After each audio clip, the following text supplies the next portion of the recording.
വിശുദ്ധ ഇഗ്നേഷ്യസ് ലൊയോളയുടെ തിരുനാളിന്റെ എല്ലാവിധ പ്രാർത്ഥനകളും മംഗളങ്ങളും. ഈ ദിവസങ്ങളിൽ അർണോസ് പാദ്രിയെ കൂട്ടുപിടിച്ച് ഇഗ്നേഷ്യൻ ആധ്യാത്മികതയെ കൂടുതൽ അടുത്ത് മനസ്സിലാക്കാൻ നാം ശ്രമിക്കുകയായിരുന്നു. അർണോസ് പാദ്രിക്ക് ഉണ്ടായിരുന്ന ആ സ്വയം സമർപ്പണം, തീക്ഷ്ണതയായിരുന്ന പ്രവർത്തനം, അനേകം ആത്മാക്കളെ നേടാനുള്ള ആഗ്രഹം, ഇവയെല്ലാം ഇഗ്നേഷ്യൻ ആധ്യാത്മികതയിൽ നിന്ന് ഉരുത്തിരിഞ്ഞു വരുന്നതാണ്. എന്നാൽ എന്താണ് യഥാർത്ഥത്തിൽ ഇഗ്നേഷ്യൻ ആധ്യാത്മികത? ഒരു വാക്കിൽ പറയുകയാണെങ്കിൽ അതൊരു ജ്വലനമാണ്. അതെ, ആത്മാക്കളെ നേടാൻ, ദൈവത്തിന്റെ ഉപരിമഹത്വത്തിനായി പ്രയത്നിക്കാൻ ഇവയ്ക്കെല്ലാമായിട്ടുള്ള ഒരു ജ്വലനം.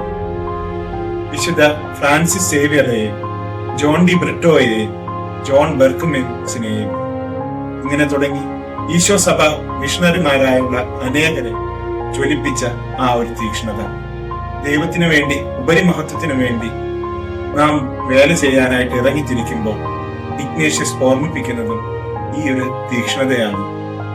എല്ലാത്തിലും ദൈവത്തെ കണ്ട് ദൈവത്തിന്റെ ഉപരിമഹത്വത്തിനായി നാം വേല ചെയ്യുമ്പോൾ ആ തീക്ഷ്ണതയോടെ ജ്വലിക്കാൻ നമുക്ക് സാധിക്കട്ടെ എന്ന് പ്രാർത്ഥിക്കാം. ഇഗ്നേഷ്യസ് പഠിപ്പിക്കുക ഒരു തീ ആകാനാണ്, ഒരു തീ നാളമാകാനായിട്ട്. A fire that kindles other fire.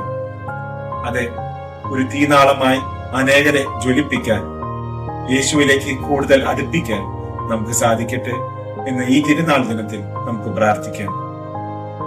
തിരുനാളിന്റെ എല്ലാവിധ മംഗളങ്ങളും.